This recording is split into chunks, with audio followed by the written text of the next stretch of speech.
Covid के कारण तमाम अर्थव्यवस्थाएं गड़बड़ाई हैं। सारी दुनिया में कई कई देशों में 75% तक बेरोजगारी बढ़ी है। ऐसे में हमारे किसानों ने जो काम करके दिखाया है, मैं देख रहा हूं कि हमारी उत्पादकता भी बढ़ी है, उत्पादन भी बढ़ा है। और पिछले 2 वर्षों में इस राज्य को, उत्तराखंड जैसे छोटे राज्य को, कृषि कर्मण अवार्ड भी मिला है अच्छे काम के लिए। अगर हमारे किसान भाई बहन अच्छा उत्पादन नहीं करते, अच्छी अच्छी जो इनोवेशंस हमने कृषि के क्षेत्र में किए हैं उनको नहीं अपनाते, तो शायद ये सम्मान उत्तराखंड राज्य को मिल पाना कठिन होता। आज धान की खरीद हो रही है। धान की खरीद के पहले हमारे जो सेंटर हुआ करते थे, ये मैं समझता हूं कि 195 के आसपास थे, और आज 242 सेंटर हमने धान क्रय करने के अपने राज्य में खोले हैं। धान हमारे को 10 लाख मीट्रिक टन खरीद के लिए हमको भारत सरकार से लक्ष्य दिया गया था, और हम लगभग इतना धान खरीद चुके हैं। हम अपने किसानों को समय पर भुगतान करने के लिए, मैं कह सकता हूं कि हम प्रतिबद्ध हैं।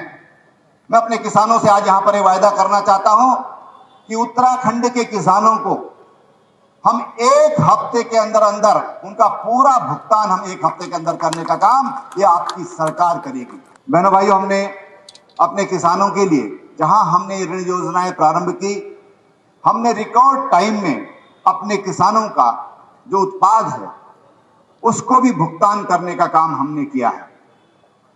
आज देश का एकमात्र राज्य उत्तराखंड है जहां पर हमने अपने किसानों का, गन्ना किसानों का 100% पेमेंट करने वाला अगर कोई देश में राज्य है तो ये आपका राज्य है, उत्तराखंड राज्य है, जहां पर हमने 250 करोड़ रुपया का प्राविधान किया अपने किसानों के उपादान के लिए। 250 करोड़ रुपया, और इन 20 वर्ष उत्तराखंड के और उससे पहले के 10 वर्ष का, मैं कह सकता हूं 30 वर्षों का, ये उत्तर प्रदेश उत्तराखंड का रिकॉर्ड है कि जहां पर ये भुगतान समय पूर्व किया गया है। जब नया सत्र सेशन हमारा चालू हो रहा है पेराई का, उससे 2 महीना पहले हमने भुगतान करने का काम किया है। ये केवल और केवल उत्तराखंड राज्य ने किया है। हमने अपने किसानों के लिए 80% पर हमने सब्सिडी दे रहे हैं अपने किसानों को। जो कृषि उपकरण है 80%, 20% किसान को देना है, 80% सब्सिडी पर आज हम अपने किसानों को ये उपकरण देने का काम आज हम कर रहे हैं।